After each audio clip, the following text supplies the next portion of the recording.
It's 4:12 a.m. You are lying on a threadbare mattress in a room that smells like ozone and stale cigarettes, despite the $5,000 air purifier humming in the corner. You do not move. If you move, the headache will catch up to you. Your eyes trace the cracks in the ceiling, seeing patterns that aren't there, or perhaps patterns that are finally becoming visible. You reach for your phone. The screen brightness burns your retinas. A single notification from an encrypted messaging app. No name. Just a series of coordinates and a time. 11 p.m. The wire transfer hit your offshore account an hour ago. $200,000. A down payment for a miracle. You sit up and your nose begins to bleed. A slow, dark trickle that stains your gray undershirt. You don't wipe it away.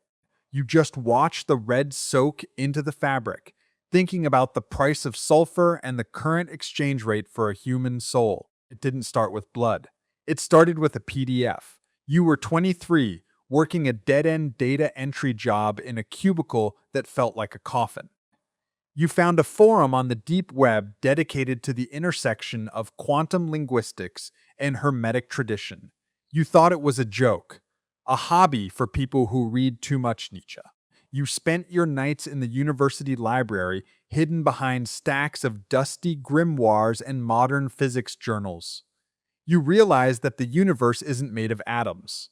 It is made of permission. If you know the right sequence of sounds, the right geometric pressures to apply to a room, the locks just click open. Your first job was small. A floor manager at a hedge fund wanted his boss to have a minor car accident. Nothing fatal. Just enough to keep him out of the office for a month. You drew a sigil on the back of a business card using ink mixed with iron filings and a drop of your own sweat.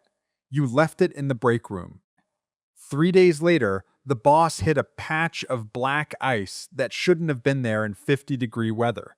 You got a brown envelope with $5,000 in cash.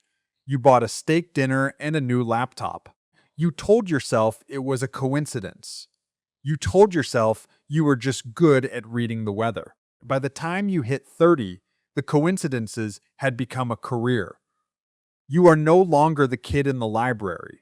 You are a consultant for the people who own the libraries. You understand the machine now. The elites don't care about spells or wands. They care about outcomes. They want the IPO to succeed.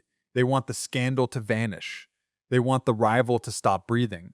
You provide the bridge between their desire and the dark, messy reality of the world. Your kit is a black Rimowa suitcase. Inside, you don't carry crystals or wands. You carry high-purity mercury, vials of hyperoxygenated blood, and a custom-built frequency generator that can hit the exact resonance of a human heart in distress. You call it acoustic sigilism. It sounds scientific. It makes the billionaires feel better about the fact that you are asking them to stand in a circle of salt and recite the 99 names of the void. You are currently in a penthouse in Tribeca. The floor-to-ceiling windows show a city that looks like a circuit board. Your client is a man whose name is on the side of 3 different hospitals. He is shaking. He wants his son's legal troubles to go away. The evidence is digital, stored on a server farm in Virginia. You explain the process. You don't cast a spell. You create an entropic debt. You tell him that for the data to be erased, and something else of equal complexity must be destroyed. He doesn't ask what. He just signs the check. You are a technician. That is the lie you tell yourself while you sit in the back of a blacked-out SUV. You aren't a monster. You aren't a black magician. Those are theatrical terms for people who wear capes and live in basements. You are a high-end service provider. You are a private equity firm for the supernatural. If a surgeon cuts into a body to save a life, he is a hero. If you cut into the fabric of causality to save a fortune, why are you any different? The universe is a closed system.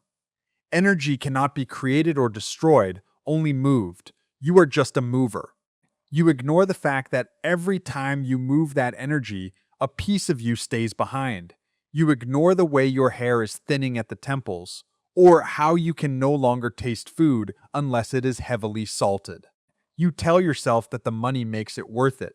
You look at the Rolex Submariner on your wrist. It tells the time, but it also measures the seconds you have left before the bill comes due. You aren't a criminal. You are a visionary who realized that the laws of physics are actually just suggestions. The ritual in Tribeca takes 6 hours. It is physically exhausting.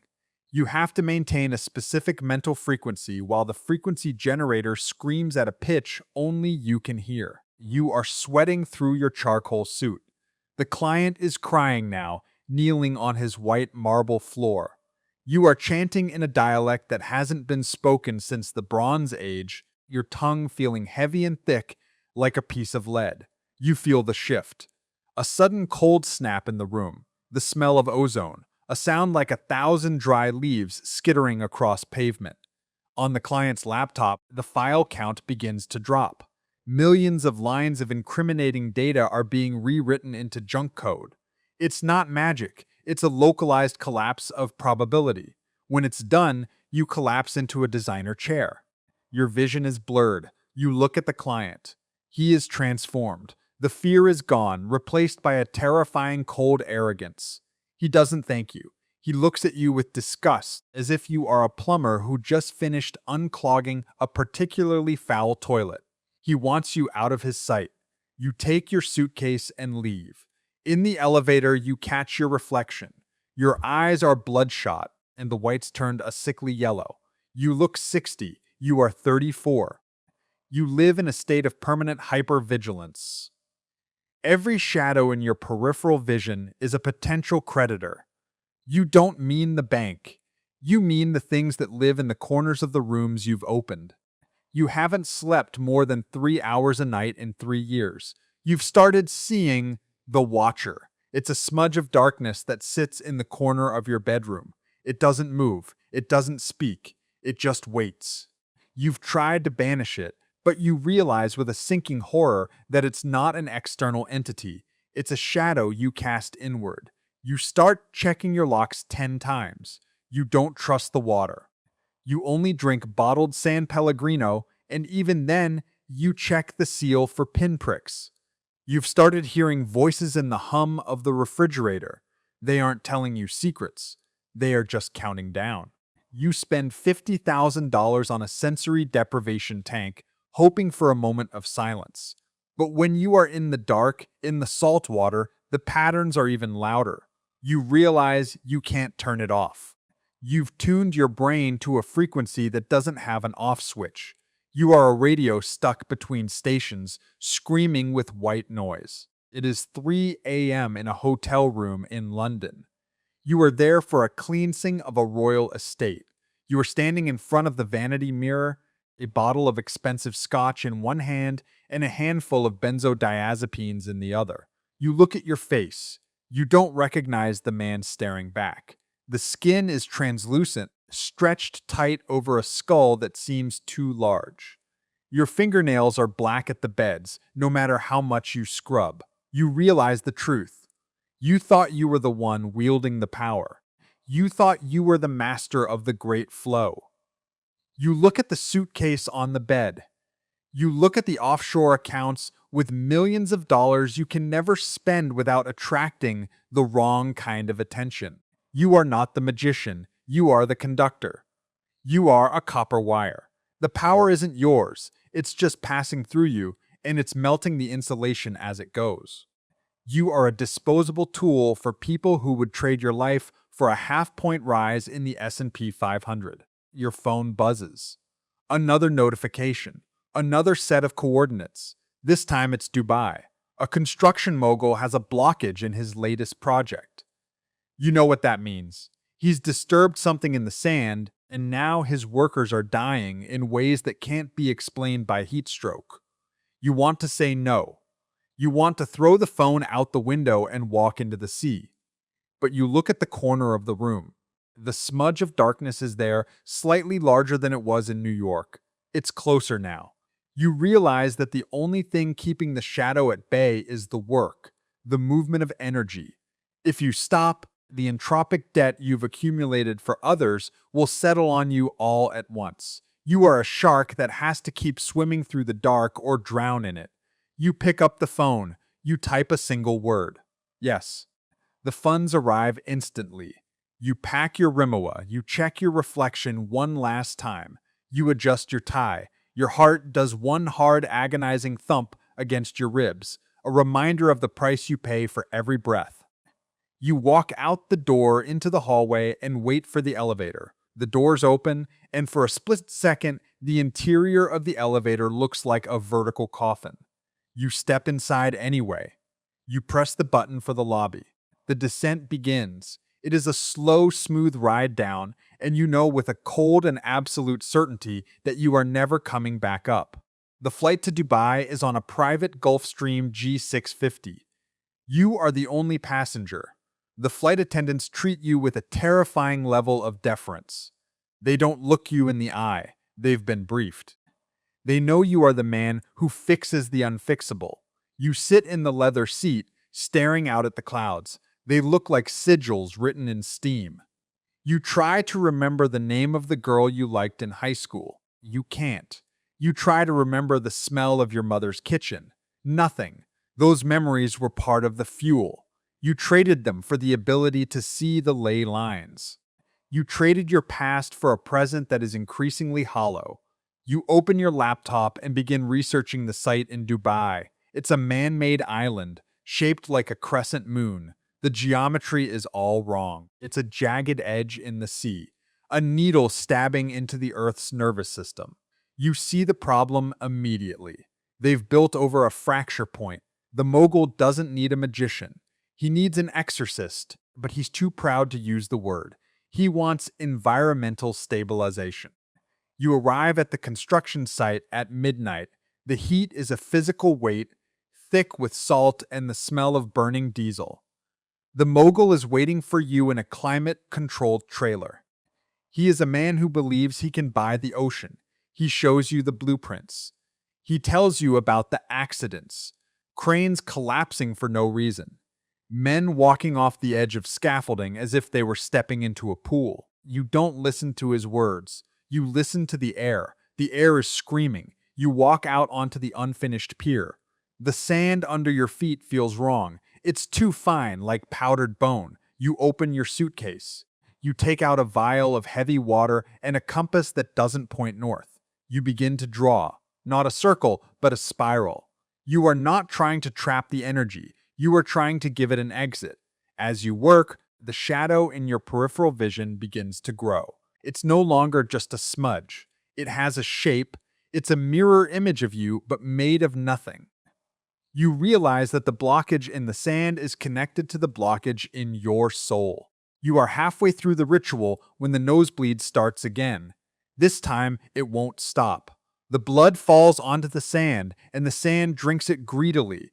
You feel a surge of power, more than you've ever felt before. You could fix this. You could fix the island, the mogul's problems, and your own failing body. All you have to do is let the shadow in. You just have to stop resisting. You tell yourself it's the logical choice. It's just another transaction. You are trading your humanity for stability. It's the ultimate elite move. You aren't losing. You are evolving. You are becoming a permanent part of the machine. The sky over Dubai turns a bruised purple. The sea begins to churn, white foam bubbling up like rabies. You stand at the center of your spiral, your arms outstretched. You aren't a man anymore. You are a lightning rod. The ritual ends with a silence so profound it feels like deafness. The mogul runs out of his trailer, looking at the calm sea. He is cheering. He is talking about the billions he's saved. You don't hear him. You are looking at your hands. They are glowing with a faint, sickly luminescence. You look into the water at the edge of the pier. The reflection staring back isn't you. It's a hollow shell with eyes like black glass. You realize there is no more you. The person who started that PDF all those years ago is gone. The person who wanted a steak dinner and a laptop is a ghost. There is only the magician. There is only the tool. You realize that the elites didn't hire you to change the world. They hired you to ensure the world never changes. They hired you to be the dam that holds back the consequences of their greed. and a dam is only useful until it breaks. You turn away from the sea. You walk back to the SUV. The mogul tries to shake your hand, but you walk past him. He is already irrelevant. You are already looking at your phone. Another notification, another set of coordinates, another wire transfer. The cycle doesn't end, it just gets faster. You are the black magician for the elites, and the terrifying reality is that you are exactly where you belong. You are a part of the architecture of the world's misery, and you wouldn't know how to live anywhere else. You get into the car. You close your eyes.